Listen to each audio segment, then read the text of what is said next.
क्या? हम्म, करते हैं स्टॉप। कहाँ तक पहुंचे आप लोग की प्रोग्रेस? मैंने फ़लस्तीन के बारे में सर्च किए थे आर्टिकल। कोई स्पेसिफिक रिसर्च तो नहीं मिली इस पे मुझे।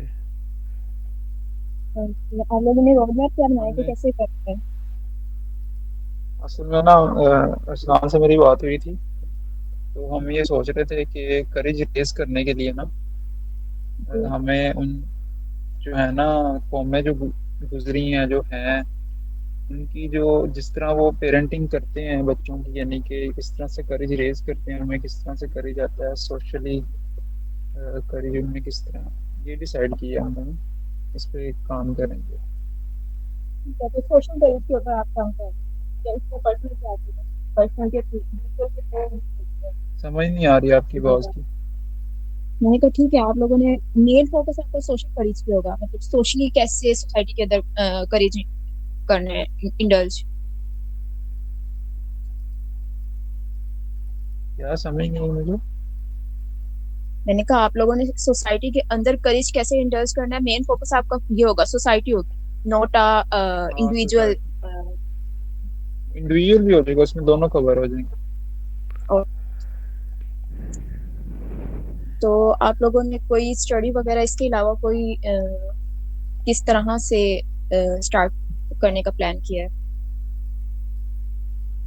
अभी तो आर्टिकल्स वगैरह कोई देखेंगे, अगर उसमें मिल या जाता, नहीं कोई तो उनकी हिस्ट्री पढ़नी पड़ेगी। वो पेरेंटिंग कैसे करते हैं, क्या क्या उसमें एलिमेंट्स होते हैं पेरेंटिंग के अंदर।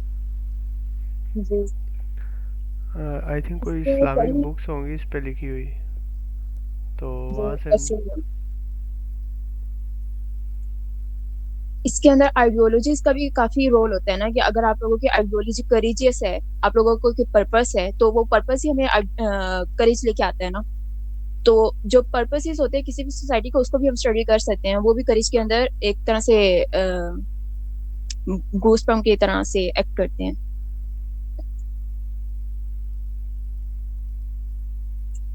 हाँ, हो सकता है ये भी। जी। तो कोई बुक्स वगैरह आर्टिकल्स वगैरह आप लोगों ने मतलब अभी सेलेक्ट नहीं किया, अभी सिर्फ डिसाइड किया कि हमने इस तरह से अभी चलना है? डिसाइड किया सर। असल में 17 नवंबर इसकी लास्ट डे है, और मैम असफा कह रही थी कि डेट के ऊपर आपने पूरा फोकस करना है, तो इस तरह से हम जल्दी स्पीडी काम कर पाएंगे। ऐसे तो हम अगर ना कर पाए टाइम के ऊपर और डिले करते रहे, तो फिर तो काम हो ही नहीं पाएगा। तो थोड़ा सा ना इसको जल्दी कर लें, क्योंकि अभी पहला स्टेप भी नहीं हुआ हमारा, और अभी बाकी स्टेप्स भी हैं, तो इस वजह से चलो ठीक है, हाँ देखते हैं। मैं अपना और दुआ का बता देती हूँ। जी जी। हमारा जो मेन टॉपिक है वो है हार्ट की डिजीजेस को कैसे क्योर करना है, और इस पे हमने एक बुक पढ़ी थी इमाम इब्न तैमिया की। तो उस बुक से हमने कुछ सॉल्यूशंस लिए हैं, और कुछ एक सीरीज है यूट्यूब के ऊपर, सीरीज है डॉक्टर हाइफन यूनुस की, उससे कुछ सॉल्यूशंस लिए हैं। तो हमारा जो सॉल्यूशन का काम है वो हो चुका है तकरीबन, तकरीबन बस हो चुका है वो। इसके अलावा जो स्टेप 1 के अंदर क्वालिटेटिव और क्वांटिटेटिव रहता है वो अभी रहता है। उसके बाद ये कर लेंगे तो हमारा पर्पस स्टेटमेंट बना लेंगे। उसके बाद स्टेप 2 पे आ जाएंगे हम लोग। तो स्टेप 1 तकरीबन कंप्लीट हो चुका है हमारा। ये हमारी प्रोग्रेस है। ओके, आपका सेपरेट टॉपिक है मतलब।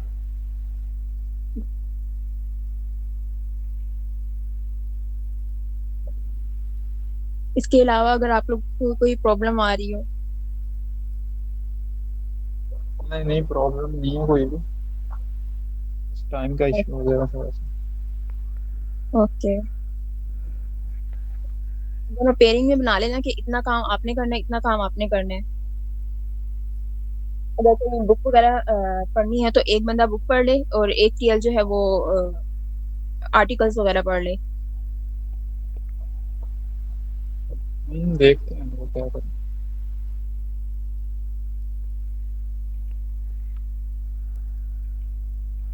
आई थिंक इस पे कोई कुरान की आयत वगैरह होगी, वो भी ऐड करेंगे कोई। ऑब्वियसली हाँ, मेन फोकस तो हमारा कुरान और सुन्ना ही है। कुरान और सुन्ना के अंदर करीज कैसे की स्ट्रेटेजीज बताई हुई हैं, कैसे डालना है करीज किसी सोसाइटी के अंदर या इंडिविजुअली। मेरे ख्याल है कुरान और सुन्ना में करीज बताया नहीं गया, उस वो बात ही उनसे हो रही है जिनमें करीज है। आई थिंक अरब वालों में तो पहले ही ये चीज़ थी ना। हाँ, इसीलिए तो उनपे आया था ना, उनको तो करीज डालने की जरूरत उनमें ऑलरेडी है था पहले से।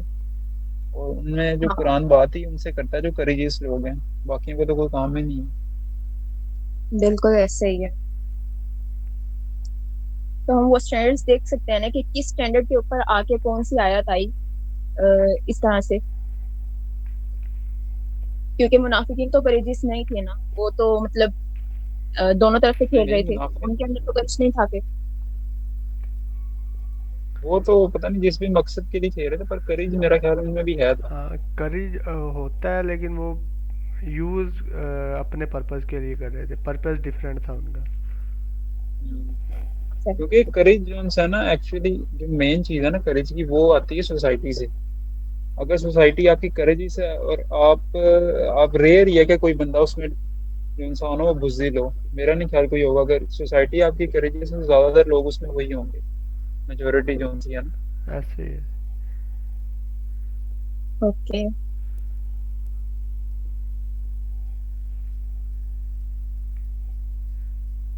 ठीक है, फिर हम आर्टिकल राइटिंग के ऊपर बात कर लेते हैं।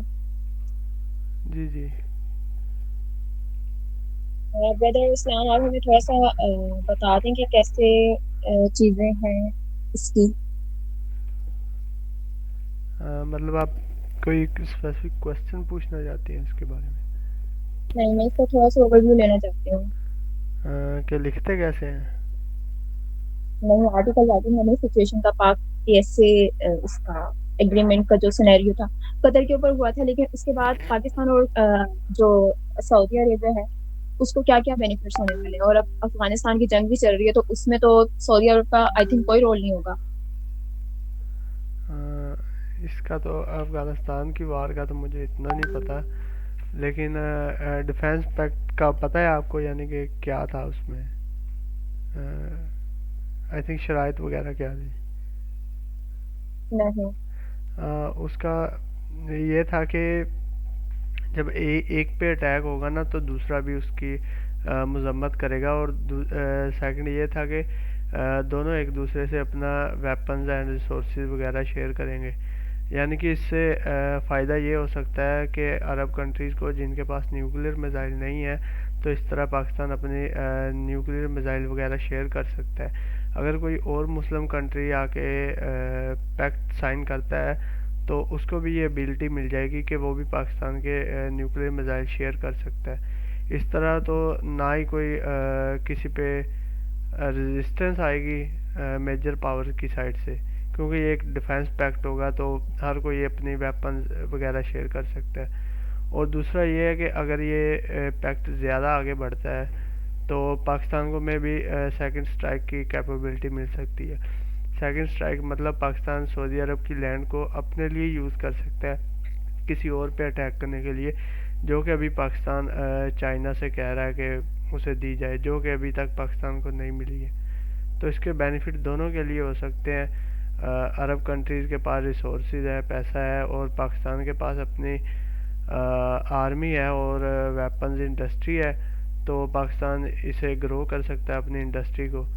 तो और अरब को इसकी प्रोटेक्शन मिल जाएगी कि जो कि वो अमेरिका से वैसे ही लूज़ कर चुके हैं। सही। क्या कहा आपने?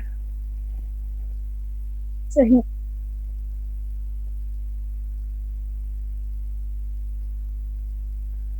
इसके अलावा कोई और पॉइंट, अगर इकोनॉमिक इकोनॉमिक गेन में क्या आएगा पाकिस्तान को। इकोनॉमी में यही हो सकता है ना कि पाकिस्तान की इंडस्ट्री ग्रो करेगी। और ये जो मेजर इवेंट होते हैं, ये जो पैक्ट साइन किया है, इस तरह पाकिस्तान पहले भी एक मतलब वन ऑफ द जो 200 एंड समथिंग कंट्रीज है ना, तो एक पाकिस्तान में एक टॉप 10 में आता है। तो इससे जो भी यूथ होती है उसे काफ़ी बेनिफिट मिलता है, उनको करेज डेवलप होती है उनमें कि हम भी एक लाइक बिगर गेम का पार्ट है। तो हम भी अब ये होता है ना कि जो हम पाकिस्तान में स्टूडेंट्स वगैरह पढ़ते हैं ना, तो उनके लिए ये होता है कि अब वो दूसरे यूरोप कंट्रीज़ हैं वो हमसे ज़्यादा डेवलप हैं, तो एक ना लो सेल्फ स्टीम फील होता है। अब इस तरह के पैक्ट हुए ना, तो पाकिस्तान एक लाइक बिगर पार्ट बना है गेम का। तो ये लो सेल्फ स्टीम से हाई सेल्फ स्टीम की तरफ लेके जाएंगे यूथ को। सो इससे काफ़ी ज़्यादा फ़ायदा होगा, सबको फ़ायदा होगा। और बाकी इंडस्ट्री वगैरह तो ग्रो होंगी ओबियसली। और मेरा ख्याल है कि इस पे तो ज्यादातर लोगों ने तो इसका मजाक उड़ाया है, जिस तरह क्योंकि पाकिस्तान का जो पिछला भी जो रहा है बिहेवियर हर किस्म के मामलात में जो भी होते रहे इंटरनेशनली, वो ऐसा जैसे ना मजाक मजाक में लेते हैं लोग ना, अब तो सीरियस लेते ही नहीं अब तो कोई भी। मैं इस पे ज़्यादा यही बोलता हूँ कि अब लोगों को ना हर चीज़ ना बताई नहीं जाती कि पाकिस्तान आर्मी जो कुछ करती है, अब हर चीज़ ना डॉक्यूमेंट नहीं की जाती या रिवील नहीं की जाती। ईरान पाकिस्तान का शुक्रिया क्यों अदा कर रहा है, क्योंकि ओबियसली पाकिस्तान ने ईरान की हेल्प की है, जो कि सबके सामने नहीं है ना। तो वरना इतनी ईरान के पास पावर नहीं थी कि उसने इतने सारे इजरायली एजेंट या इंडियन एजेंट्स को पकड़ दिया। और दूसरी बात ये जो अफ़गानिस्तान का रहा है, वो भी पता है कि पाकिस्तान ने काफ़ी ज़्यादा हेल्प की है। इस तरह पाकिस्तान हेल्प करता है, लेकिन ये नहीं है कि ओपनली हेल्प नहीं करता। अगर ना करता होता तो कोई मुस्लिम कंट्री पाकिस्तान के साथ इस तरह जुड़ने का ना कहता। ईरान ने पाकिस्तान का शुक्रिया अदा किया, किस तरह से किया? हाँ, पाकिस्तान ईरान ने ना आई थिंक कोई 6 या 7 कंट्रीज थी जिन्होंने ये इसके ख़िलाफ़ खड़ी हुई थी कि इसराइल ने जब अटैक किया था ईरान पे, उसने के लोगों ने अपनी पार्लियामेंट में सिर्फ पाकिस्तान का शुक्रिया अदा किया था। वरना अगर शुक्रिया अदा करना ही होता रेजिस्टेंस का, तो वो बाकी कंट्रीज़ का भी करते हैं, जिनमें तुर्की आता है, सऊदी अरब आता है और बाकी मुस्लिम कंट्रीज़ भी थे। उन्होंने सिर्फ पाकिस्तान का इसलिए किया क्योंकि पाकिस्तान ने वाकई उनकी सपोर्ट की थी, असले से सपोर्ट की थी। चाइना भी साथ खड़ा था, और बाकी पाकिस्तान अपनी मिलिट्री इंटेलिजेंस वगैरह भी शेयर करता है इनके साथ। सही हो गया। जी बिल्कुल ऐसे ही है। अब वो बाकी ना काफ़ी ज़्यादा ट्विटर पे ये भी होता है कि बोट काउंट होते हैं जो कि इंडियन यूज़ करते हैं जानबूझ के ना ऐसे फैलाने के लिए। मैं एक ट्विटर पे ऐसे ही जब ये डिफेंस हुआ ना केएसए का, उसके बाद मैंने पोस्ट पढ़ रहा था। अच्छा, मैंने कहा चलो डिफेंस अच्छे के लिए हुआ है। तो ऐसे ही ना मेरे सामने से एक पोस्ट गुजरी जिसका ये था कि हो सकता है पाकिस्तान ने अब उसके साथ माहिदा किया है। सॉरी, ये जो अफ़गानिस्तान का था कि पाकिस्तान ने अफ़गानिस्तान पे अटैक किया है क्योंकि अमेरिका चाहता है कि वो उसको बेस मिले, है ना। तो अमेरिका शायद चाहता होगा कि पाकिस्तान अफ़गानिस्तान पे अटैक करे, उसे कमज़ोर कर दे और हम आके वो बेस ले लें। ठीक है, वो जब मैंने वो काउंट देखा बाद में मुझे पता चला वो एक बोट अकाउंट था, यानी कि पीछे से प्रोक्सी से ना बैठ के इंडियन चला रहे होते हैं और वो जानबूझ के इस तरह की न्यूज़ फैलाते हैं ताकि लोगों को गुमराह कर सकें और ये जो लोगों को अपनी मिलिट्री के ख़िलाफ़ कर सकें। सही।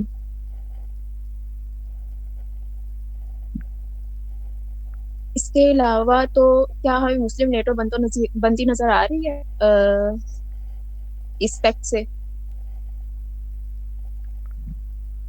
मतलब हाँ, मुस्लिम नेटो मुझे इजिप्ट और टर्की भी कुछ करीब आ रहे हैं पॉलिटिकली हो डिप्लोमेटिकली। सकता है, लेकिन मेरा नहीं ख्याल कोई भी इस तरह डायरेक्टली वार में इंटरवीन करेगा कोई भी कंट्री ना। जिस तरह अमेरिका के साथ खड़ा हो जाता है कोई और कंट्री, उसका नेटो का अलाइज खड़ा हो जाता है, तो मे भी पैक्ट कर लें साइन, लेकिन इस तरह डायरेक्टली वार में खड़े होना तो मुश्किल ही नज़र आ रहा है मुझे। ये पहले भी तो ये जो सा मुस्लिम ऑर्गेनाइजेशन बनी हुई थी इंटरनेशनल, जो इतने उसका सारे के नाम है सारे कंट्री।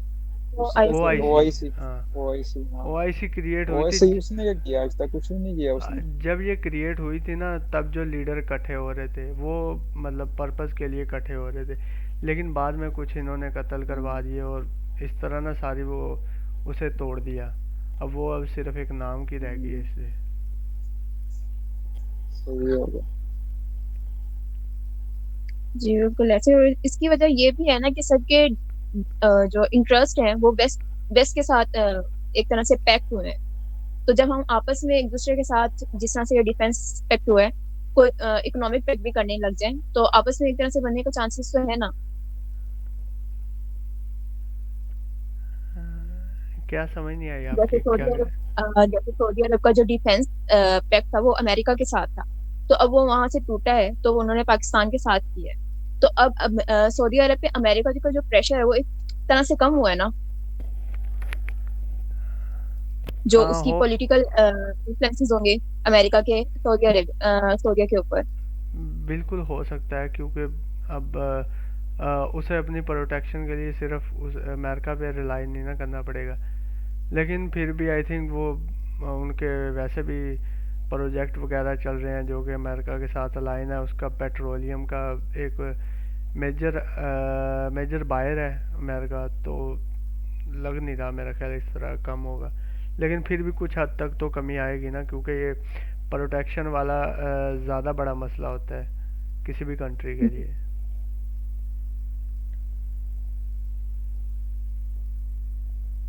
इसके अलावा एक सजेशन भी चाहिए थी। ग्रुप जो है ना वो 3 दिन मैम रोमाना सिर्फ भेज देते हैं कुरान टास्क।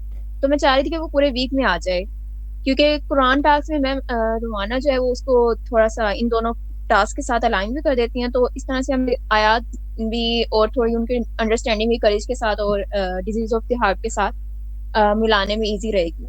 तो इसको थोड़ा दी वीक कर दें हम। ठीक है, जैसे मर्जी कर लें। ठीक है तो हाँ अगर कर ले, मैम। उनसे डिस्कस कर ले मिस रोमाना से। मिस रोमाना से डिस्कस किया आपने ये बात? नहीं अभी मैंने आप लोगों से डिस्कस किया, मैं वो से बता। हाँ उनसे भी पर्सनली डिस्कस कर लेना कि वो अगर वीकली इस चीज़ को कर सकती हैं, इस टास्क को, तो कर लें फिर वो। जी।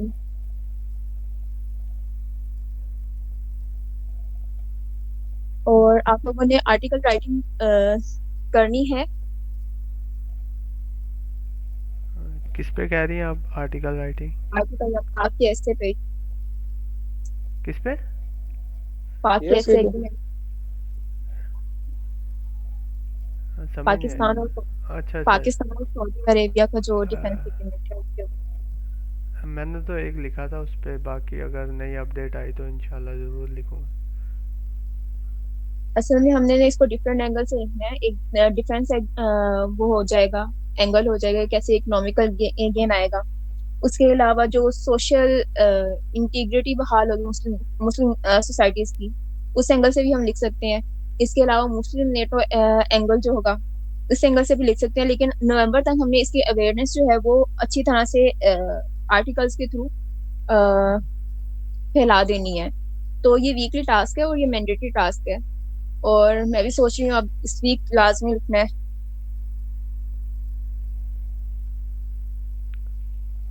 ओके, जो भी आपका हुआ ना तो आप ग्रुप में शेयर कर दें, इंशाल्लाह फिर उसके रिलेटेड लिख देंगे। चलो ठीक है। कोई क्वेश्चन? नहीं, कोई नहीं अभी। ठीक है फिर हम मीटिंग को नहीं एंड कोई करते हैं। नहीं। ठीक है, ओके। ठीक है, अल्लाह हाफिज। ओके।